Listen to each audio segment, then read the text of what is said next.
geras kokteilis, kuriam daugiau nei 300 metų. Rattle Skull, tarški kaukolė.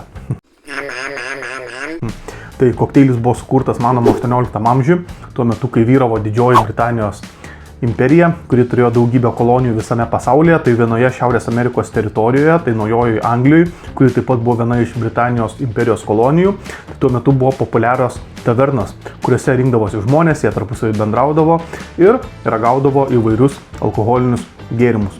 Tai vienoje iš tavernų kažkuriuo tai metu ir gimė šis kokteilis, panaudojant tamsų alų, cukraus sirupą, laimo sultis bei brandy.